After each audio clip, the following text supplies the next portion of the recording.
Hello दोस्तों, कल मैं फेसबुक चला रहा था, ठीक है। और मेरे फेसबुक पोस्ट पे एक पोस्ट आया था, मैं इसको पढ़ा। मुझे पढ़ के बहुत हंसी आई। एक बांग्लादेशी छात्र नेता का कहना है कि यदि हम बांग्लादेशी धन भारत को भेजना बंद कर दें तो भारत भूख से मर जाएगा। क्या यह संभव है? इससे हम जानने के लिए चैट जीपीटी से पूछते हैं कि चैट जीपीटी क्या कह रहा है। चैट जीपीटी एक बांग्लादेशी छात्र का कहना है कि यदि हम भारत को पैसा भेजना बंद कर दें तो भारत भूख से मर जाएगा। क्या यह संभव है? क्या आप यह बता सकते हैं कि भारत उनके पैसों के बिना भूख से मर जाएगा?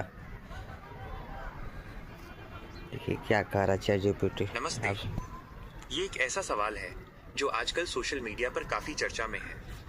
भावनाओं में बहकर लोग अक्सर ऐसी बातें कह देते हैं, लेकिन अगर हम तथ्यों, फैक्ट्स और अर्थशास्त्र, इकोनॉमिक्स की नजर से देखें तो सच्चाई इससे काफी अलग है। संक्षेप में कितना सही बताता है, इतना न्यूज भी जानकारी नहीं देगा। भारत न केवल अपनी विशाल आबादी का पेट भरने में सक्षम है, बल्कि वो दुनिया के कई देशों को अनाज निर्यात भी करता है। यहाँ कुछ मुख्य बिंदु दिए गए हैं जो स्थिति को स्पष्ट करते हैं। 1. खाद्य आत्मनिर्भरता, फूड सेल्फ सफिशिएंसी। भारत अनाज के मामले में पूरी तरह आत्मनिर्भर है।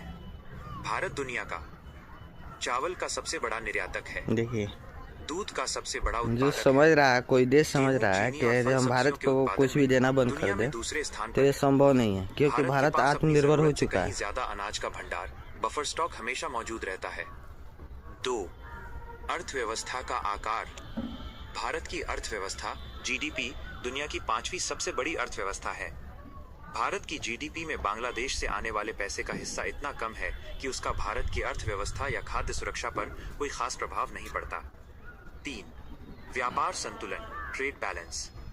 अगर व्यापार की बात करें तो भारत और बांग्लादेश के बीच व्यापार में भारत का पलड़ा भारी है। भारत बांग्लादेश को बिजली, कपास, कच्चा माल और मशीनरी निर्यात करता है।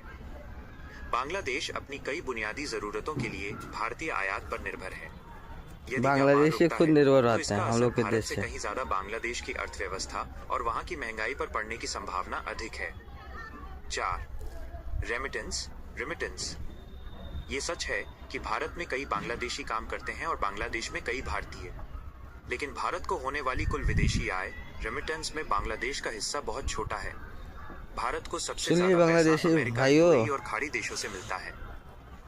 निष्कर्ष, ये कहना कि भारत भूख से मर जाएगा एक भावनात्मक बयान हो सकता है, लेकिन इसमें कोई आर्थिक या तार्किक सच्चाई नहीं है। दोनों देश एक दूसरे के पड़ोसी हैं और व्यापार से दोनों को लाभ होता है, लेकिन भारत की खाद्य सुरक्षा पूरी तरह से उसके अपने किसानों और संसाधनों पर टिकी है।